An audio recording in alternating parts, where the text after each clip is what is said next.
It's testing. It's just testing, science. I don't like this. Fantastic, I'm absolutely buzzing. That's really cool. Ooh, yeah, that's me right there. Hello troops, welcome back to the channel. It's Dan from Hades Airsoft. Today we're doing our first ever RIF review. And so we're going to kick off with the MP5 A3 from Cyma and Taiwan Gun. The crux of this kind of range is that they're getting as much into these RIFs as humanly possible at a pretty decent price point. Now obviously that's going to vary where you are in the world, but let me tell you, if it's as good as I've heard it is, then it's got a pretty amazing kind of bang to buck ratio for what I paid for it. Completely out of my own pocket. There's no sponsorship in this video, okay? So hopefully I like it. You know, there's a lot of MP5 content out on the internet at the moment, and I think that's kind of what motivated me to get hold of this RIF in particular to put through its paces. And the fact also, it's just so different from what I'm used to. So this video is going to be in 3 parts, troops, okay? So we're going to do the unboxing now and just kind of take you through some of the characteristics of the RIF. Then we're going to go out on the range, and then we're going to take it to Hangar 37 and get amongst some CQB action and see how it performs in a game environment. So you've got all that to come in this video, so stay tuned, okay? We're going to kick off straight away with the unboxing. So this arrived here 2-3 days ago. I've really, apart from running it through the chrono, I've really tried not to get too much of a hands-on with it, so that what you're seeing now is my genuine reaction. It feels real. I think that's really important to point out. It feels real. 6 different positions of the buttstock. So in that kind of CQB environment, or tailoring it to your own stature, you've got a huge number of options. I'm pretty sure that I need to be on the, is it the last one? Yeah, that's me right there. So, magazine out.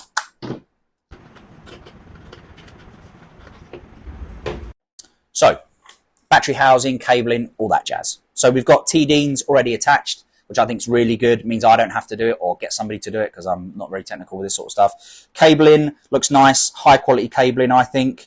You know, fairly rigid, but it's got some flex to it. So it feels nice and sturdy, and I think it's gonna have quite a long life expectancy, that connector there. I think that's really good. It's got a MOSFET hidden away up in here. Okay, so when you connect that battery up, you will hear a little beep, like so.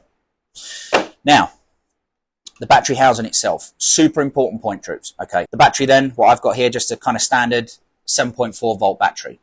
Now, if I just insert that into the battery housing, I'm not actually going to be able to fit all of that in there. This is a battery housing extender, the only other thing I bought with the RIF. Essentially what that's going to do is give us the ability to insert a normal standard size battery and probably quite a generous length of cabling on the end of the battery. This goes over here. Obviously I got mine trimmed down slightly, and then the standard cap just screws on, and actually there's not a huge amount of space left over even with the extender on, so we definitely would have had dramas there. I think it's fantastic that we've got those kind of classic HK markings there for the MP5, although it's not got like any official licensing on there from HK.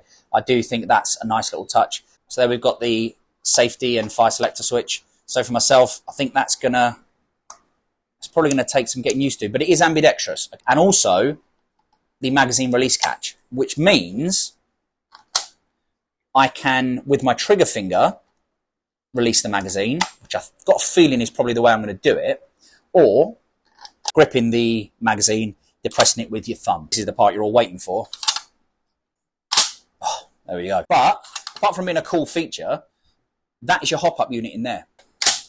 And then we've got the handguard. Okay, so it's an M-LOC handguard, and I believe it is, I think it's 6.3 inches, if I'm not being very much mistaken. And the overall outer barrel length is 9 inches. So bear that one in mind for any barrel upgrades that you're going to do. But I'm a big fan of M-LOC. Okay, so that down grip comes with it. That's already in place. I think, actually, that's a pretty cool down grip. I kind of like it because it's got that kind of classic grip. And then for some reason, I feel like I want to do this. The magazine itself, okay, so it's 130 rounds, so it's a mid-cap. I don't like this kind of imitation brass in there. Okay, I'm not a fan of that. Once we're through with this video, that's getting sprayed up for sure. And then we've also got a straight trigger there, so a vertical trigger, and it is an electronic trigger.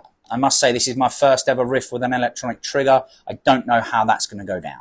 So there we have it, troops. straight out of the box, my first impressions of the Cyma MP5 A3 are pretty damn good. High build quality, high attention to detail. Without further ado, let's get out on the range. Let's put some BBs through it, followed by that all-important CQB action down at Hangar 37. Right, so what I'm going to do now, troops, I'm just going to take you through the range that we've got set up here today. As you can see in the distance there, we've got 2 figure 11 targets set up, also with a metal plate there, kind of at head height. To give you a little bit of an idea of how this hits a person-sized target at this kind of distance. We're not going to be worried too much about precision today, because this is literally the first time I'm going to be firing this in these conditions, and that's both replica and real steel. Please do not judge my marksmanship today, troops, all right?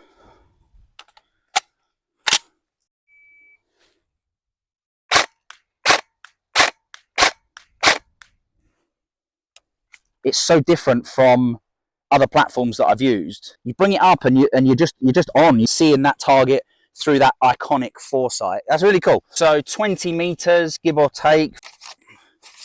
It's not a bad grouping. Slightly higher than I'd like. Obviously, I'd like it all to be in the center mass. But at 20 meters, 5 rounds, I'm okay with that. Let's try 30 meters.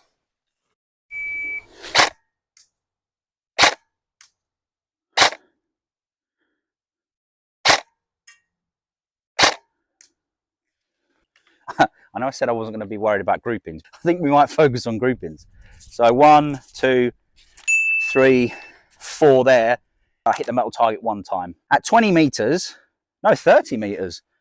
That grouping there, I'm happy with that. So I'm seriously impressed with this, troops. I think the fact that straight out of the box it's performing like that with 0.28s, I think it's great. Right, 40 meters, let's see how we get on.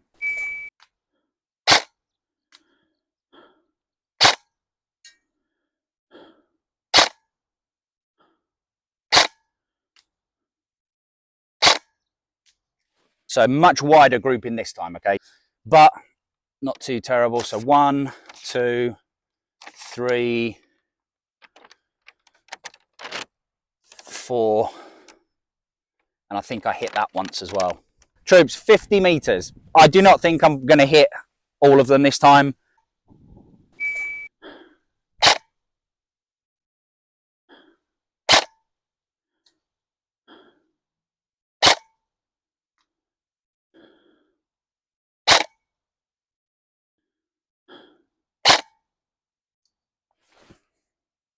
Okay, so not as awful as I thought it was going to be, actually, or as it felt during the shoot. Got one there.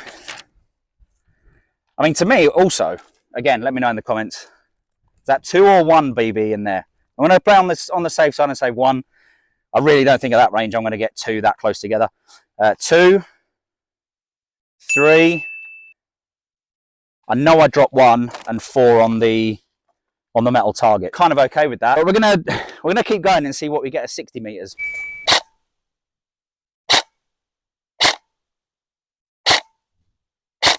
Pretty sure with these 0.28s, those BBs were falling short. Okay, so I think probably somewhere between 50 and 60 meters is that crucial effective range. We'll just take a look at the target tree now, but I don't think many of them hit at all. But hey, that's what we're here for. It's testing. It's just testing, science. It's not judging me on my marksmanship abilities whatsoever. No hits, troops. No hits. It's not a bad thing at all. You know, we're still harassing that enemy player. We're still harassing that enemy team. You know, this is 60 meters. This is quite a distance for essentially a CQB submachine gun. Oh yeah, my riff, you know, reaches out to 60 meters.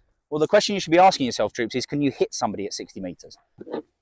Just another thing I want to point out, the electronic trigger.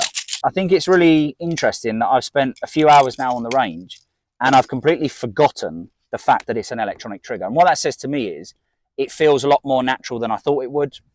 It feels so responsive. Any kind of you know, compromise on realism just goes completely out the window. I don't care. That electronic trigger is fantastic, and that straight trigger as well. I think that's again first time I've used a straight trigger in any real capacity. A big fan. I'm not gonna change all my triggers to straight ones, but I'm a big fan of it. So yeah, let's get after it. Let's get on the range. Completely empty the mag. Move through a few different fire positions. A little bit of kneeling. You know, move a little bit rapidly and dynamically between positions. A little bit of automatic as well. Let's get after it.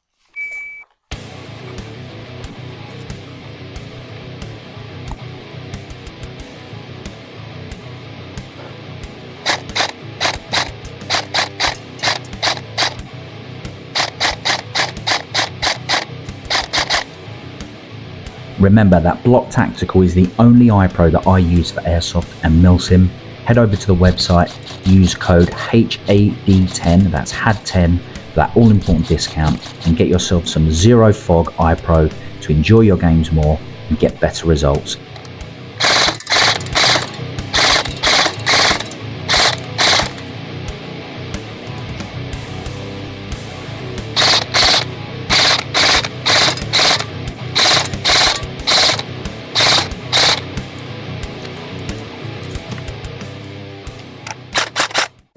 That's crazy.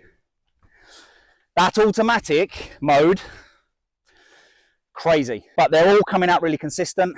Fabulous, you know, fabulous flight of the BB. Getting that muscle memory in about how to maneuver with this, getting that in my brain so that when I step on the game field, it is just an extension of your body, and so that you can move safely, practically, and effectively through all those different ranges. So troops, what's going to happen now then?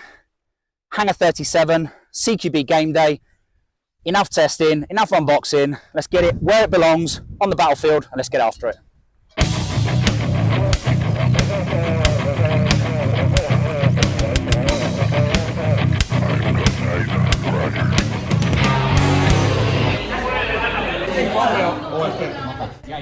As soon as we arrived, we set about filling out our paperwork, taking our replicas down to the chrono station, and making our final preparations to enter Hangar 37.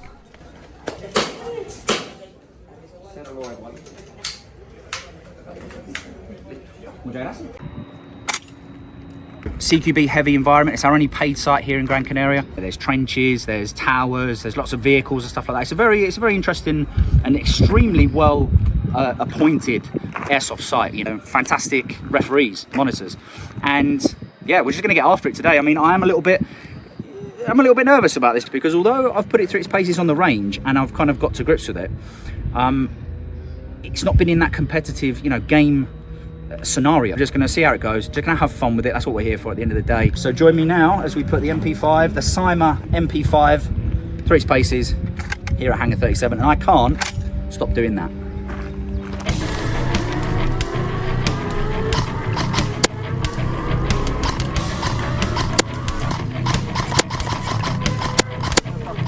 Fuera.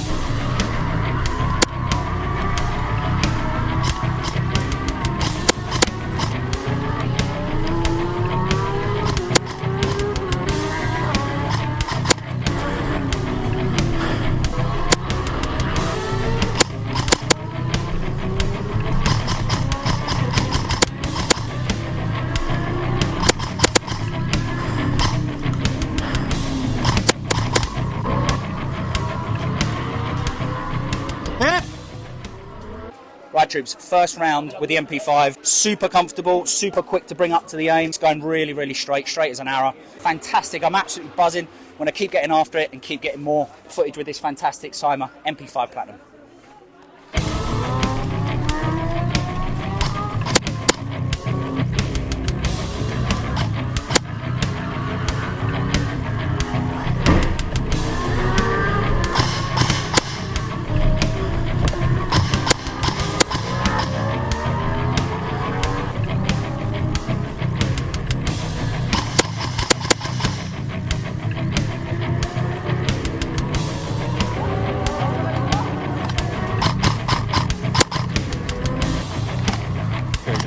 Venga.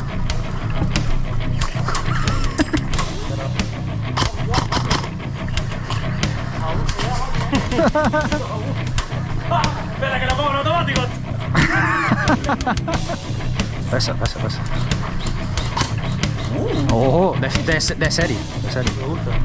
¿Se abre? Sí. ¿Tiene el slap? Hombre. Very good fandango. Very good.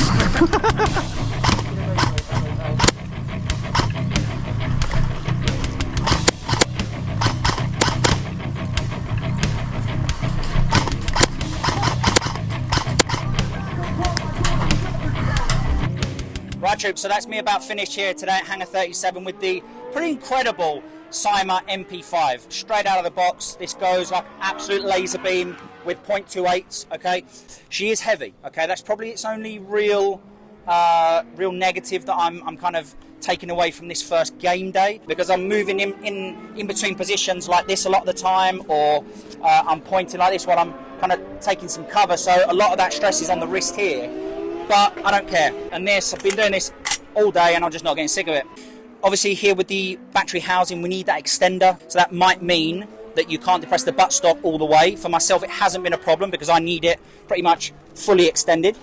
Fire selector switch going to automatic and then back down again can feel a little bit tricky at times. So more than once I've kind of accidentally been on automatic or on safe without realising it. So again, it might just be just a completely new thing for me to get to grips with, or it might just be something with that rift that you need to be aware of.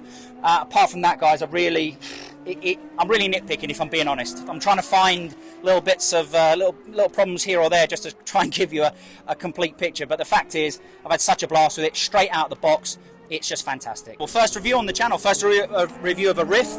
Hopefully going to be doing a lot more. Obviously this is one that I bought myself, you know, quite blind off the internet. Because the thing is, Troops, because I wanted to do a really honest review, I couldn't dig deep into other people's opinions of it. So a bit of a sketchy one for me to begin with, but I'm really glad I did it because I've had such a blast filming the video for you guys and just tearing it up here at Hangar 37. So stand by for more reviews, more range time, more game time. We'll see you next time on the channel, Troops. Thanks for watching.